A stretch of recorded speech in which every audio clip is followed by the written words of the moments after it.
मैं मौलाना बदरुद्दीन अजमल आसाम से धुबरी का 3 मरतबा का MP और आसाम असेंबली का 1 टर्म का मेंबर। मैं बड़े दुख के साथ ये कहना चाह रहा हूँ कि इस मरतबा मैं पार्लियामेंट में नहीं रहा, बदनसीबी है, वरना हम भी अपना बयान दिल खोल के रखते हैं। मैं वक्फ बिल के ऊपर 2 दिन से लोकसभा में कल हुआ और आज पूरे दिन से राज्यसभा में हो रहा है। फैसला वही होना है क्योंकि गवर्नमेंट की मेजोरिटी है, NDA गवर्नमेंट की, तो वो इसको पास करा ले जाएगी। लेकिन ना हक पास कराना ये तो हमारे हिंदुस्तान के रिवाज है,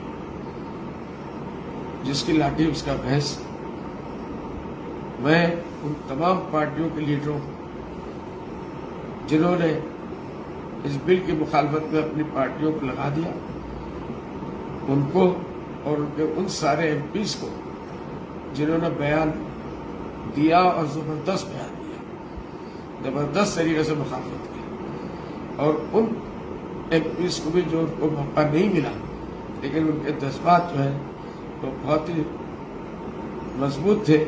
अगर उनको भी मौका मिलता तो वो भी उसी तरीके से मुखालफत करते। अब मेरा ये कहना है कि ये वक्फ बिल मुल्क में और मसाइल है, महंगाई का मसाइल है, बेरोजगारी का मसाइल है, औरतों के मसाइल है, और हर तरीके से मसाइल में मुल्क घिरा हुआ है। मोदी गवर्नमेंट इस वक्त इन तमाम नाकामियों को छुपाने के लिए अचानक बजट बिल के अंदर इसको ले आई और इसको कराना है उनकी जिम्मेदारी है। जो हक वाले लोग हैं उनकी मुखालफत करना ये उनकी जिम्मेदारी है। इसलिए ये बिल सिर्फ और सिर्फ मेरे हिसाब से एक मकसद के लिए लाया गया है कि मुसलमानों के जो पूरे मुल्क में बाप दादा नहीं हजारों साल से लाखों नहीं करोड़ों प्रॉपर्टीज मुसलमानों के नाम से हैं, जो मुसलमान वक्फ बोर्ड के जिम्मेदारों ने अगर उसमें से कुछ खाया भी है और करप्शन किया है तो गवर्नमेंट उनके ऊपर चार्ज लगा सकती है। अगर किसी 5 स्टार होटल को 12,000 में किराए पे दिया जा रहा है तो उसको गवर्नमेंट 1 करोड़ 20 लाख कर सकती है। मुसलमानों की वक्फ बोर्ड की आमदनी बढ़ जाएगी। जिन्होंने गसब किया है गवर्नमेंट उनके ऊपर FIR करके क्रिमिनल चार्ज लगा के उनको गवर्नमेंट वापस ला सकती है। लेकिन इस तरीके से सरकार न जाकर सरकार इसको जो है नया बिल लाके ऐसे कवानीन बनाना चाहती है कि मुसलमानों का उसके ऊपर कोई हक ही न रहे। तो ये करोड़ों प्रॉपर्टीज गवर्नमेंट अपना के एक कलेक्टर के हाथ में दिया। लोग ये कहते हैं कलेक्टर हाथ में कुछ नहीं है, कलेक्टर सब कुछ करता है। तो 15 साल MP रहा, उसके हाथ में सब कुछ है, उसकी रिपोर्ट पर दिल्ली भी काम करती है। इसलिए जो भी होगा कलेक्टर ऑफिस से होगा, RSS VHP के बच्चे जाएंगे और उसके बाद केसेस करेंगे झूठा। मुसलमानों से कहा जाएगा तुम इसके वक्फ बोर्ड की रजिस्ट्रेशन का नंबर लाओ, सबूत लाओ। वो नहीं दे पाएंगे क्योंकि 100 साल पहले 125 साल पहले तो वक्फ बोर्ड था ही नहीं, तो अंग्रेजों का बनाया हुआ है। जब वो नहीं दे पाएंगे तो एक तरफा फैसला कर देंगे कि इसका मालिक सरकार है, और सरकार जब है तो सरकार के जो भी चहेते लोग हैं उन लोगों को जमीनें बांट दी जाएगी। गवर्नमेंट किन लोगों को ये जमीन देना चाहती है इसमें कब्जा करके, ये लोग जो है इसको बहुत अच्छी तरीके से जानते हैं। इसलिए हर मुसलमान का, हर सेकुलर हिंदुस्तानी का फर्ज है कि इस वक्फ बिल की मुखालफत करे और इसको किसी तरीके से पास ना होने दे। लेकिन अफसोस की बात है दोनों हाउस में BJP की मेजोरिटी है, वो इसको पास कराने जाएगी। लेकिन इससे पहले की नज़ीर हमारे पास है, किसान आंदोलन हुआ, गवर्नमेंट ने जबरदस्ती बिल को पास किया, किसान ने अपना सर नहीं झुकाया।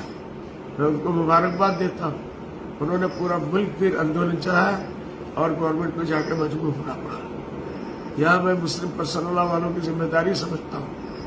मैं उनको मुबारकबाद देता हूँ कि उन्होंने इतना भी चला लिया لیکن اب جو ہے اس کو ملک گیر آندولن چلانے کی ضرورت ہے، اور یہ پھسپھسا ہونے سے نہیں چلے گا۔ میرا مشورہ ہے اکابرین سے کہ اس کو لے کے پورے ہندوستان میں گاؤں گاؤں میں ایک وقت معینہ کے اندر، اس سے پہلے کہ یہ معاملہ ٹھنڈا ہو جائے پارلیمنٹ میں، اس کو جو ہے پورے ملک میں لے کے گھما جائے اور اس کے خلاف آندولن کیا جائے، تاکہ گورنمنٹ جیسے کسانوں کے معاملے میں مجبور ہوئی ہے، اس معاملے میں گورنمنٹ مجبور ہو جائے اور اس بل کو واپس لے۔ اس لیے میں سارے سیکولر ہندوستانیوں سے کہتا ہوں کہ اس آندولن میں حصے میں ساتھ دیں، اللہ ان کا بھلا کرے۔ ہماری دعا ہے، یہ آج ایک مچھلی کو کھا رہے ہیں، کل آپ کے اوپر بھی ہاتھ ڈالیں گے، کوئی اس سے بچے گا نہیں۔ اگر یہ سرکار رہی تو سب کے پراپرٹیز کے اوپر۔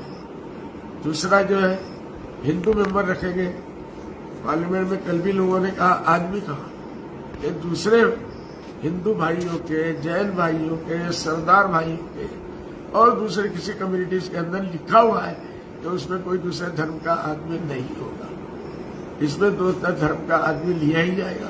بھائی کیا آپ کی پریشانی ہے؟ اس لیے کہ ڈی سی آپ کا ہے، 2 ممبر آپ کے ہیں، 10 میں اور ہندو نہیں ہے، تو ایسے مسلمان آپ لیے جائیں گے جو ان کے بولنے والے ہوں گے، تو میجورٹی سے وہ میٹنگ کو پاس کرا لیں گے۔ جو بھی ایماندار 2-1 آدمی رہیں گے کچھ بول ہی نہیں پائیں گے، اور بولیں گے تو ان کی کوئی بات چلے گی نہیں۔ اس لیے یہ بھی ایک بہت بڑا دھوکہ ہے اس بل، یہ پورا کا پورا دھوکہ ہے، اور بہت خوبصورت انداز سے پیش کر کے مسلمانوں کے زمینوں کو، کروڑوں کو آباء اجداد کی، جو ہزاروں نہیں 1400 سال سے چلی آ رہی ہے۔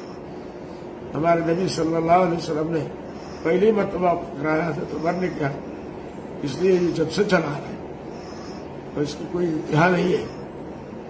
اس لیے سب بیدار ہو اور اس کے لیے تیار ہو کے خاموش آندولن قانون کے اندر رہ کر سیکولر حساب سے اس کو چلائیں اور اس کو کامیاب بنائیں۔